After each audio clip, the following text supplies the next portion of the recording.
Thinking back to when I was probably 12 or 13, Domo Arigato, Mr. Roboto, everybody was singing that. All the kids in my school, because we thought it was so cool of Domo Arigato. What does that mean? Oh, it means thank you very much in Japanese. Like, ooh, like we actually learned something from Dennis DeYoung and Styx.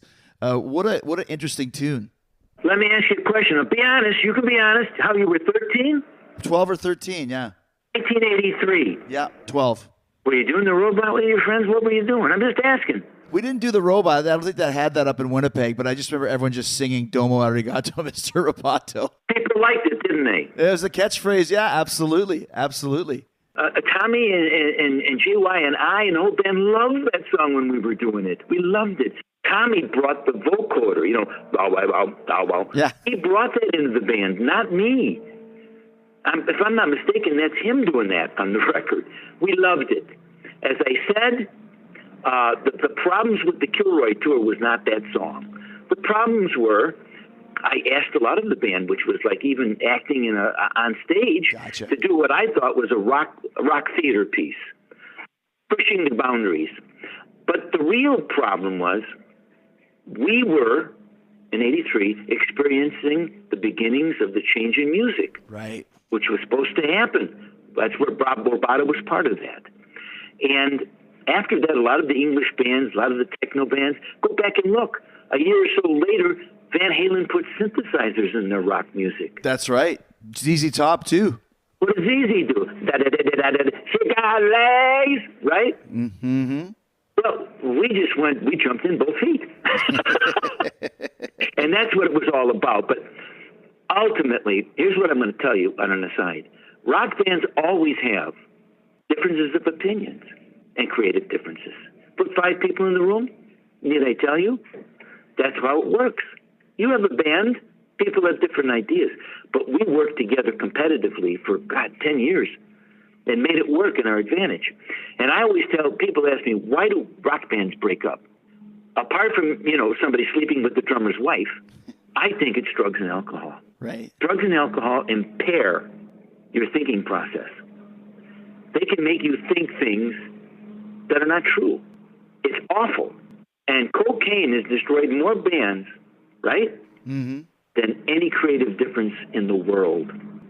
So I just look at the whole thing and I say to myself, well, we all love Mr. Roboto because we were having a ball because we never did anything like it. All of us were in there mixing, like 6 of us around the board in the days before automation, having a ball. It was fun. And look, you know what Mr. Roboto has done? Just recently, it applied for acceptance into pop culture, and it got it. You can't go anywhere, right? Here's the joke of it all. When I talk to somebody, a young person, they go, I hear you're a rock star. I said, yeah, Styx. Styx, yeah. What are some of the songs? I go, Come Sail Away, Renegade, right? Best Time, Lady Bay, Blue Carbon, Too Much Time. They look most of the time, and I'll go, Mr. Roboto. Oh, you did Mr. Swear to God. That's the one. Swear to God. So no matter what anybody says, and I'm not saying I'm happy about this, but I tell you, long term, our most famous song will be Mr. Roboto. I guarantee it. You want to know why? Why? Because robots are the future. That's right. right. That's right. Do you ever think that you'll do kind of a reunion tour with the other guys in the Styx and unite the 2 fan bases that have been split apart, like you mentioned? I have publicly said it for the last 3 or 4 years. We should do one more tour. Listen, did you see the Rolling Stone piece I just did? I didn't. I'll check it out, though. Check it out. Andy Green, great guy, came to me and asked me that very question. Did a whole piece on me in Rolling Stone just 3 weeks ago.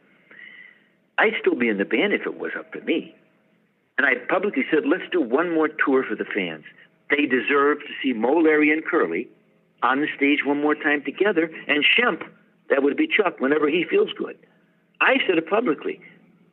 Tommy and JY have been publicly and privately, they have said no. It's out of my hands.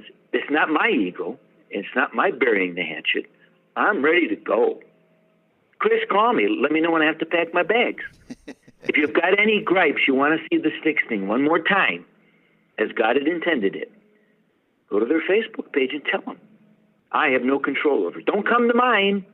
When people, it's one of you guys, hey, I put it out there. You know, it's like, I keep asking the girl to dance. Fuck this. Well, Dennis, it's been great talking to you, man. And either way, you got a great new record in 26 East. And hopefully when all of this is done and the pandemic is gone, we'll be able to come see you rock out again for sure. Yeah, I hope so. And thanks for the interview. You know what? Kids, you don't understand this. I've done, you know how many interviews I've done in my life?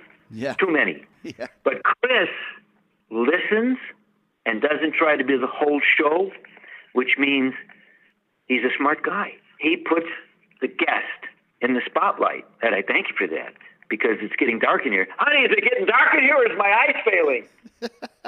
Can you do me a favor and take us out with one more little line from Judas there? You sang it so well. Okay, hold on a second. I had it in my head. Judas in my...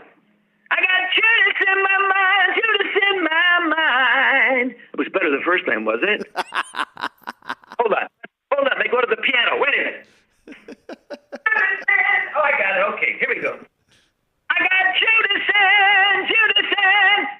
in my mind. Oh, that's a major key. That's bad. Get the good one. Ready?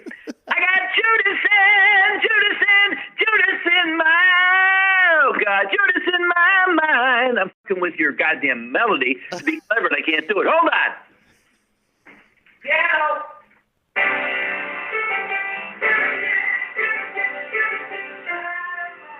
There we go. Got it. Nailed it. Yeah. Got it. Judas in my mind. Hey! Yeah. Judas in my mind. There you go. Best I can do right now. Thank you, Dennis.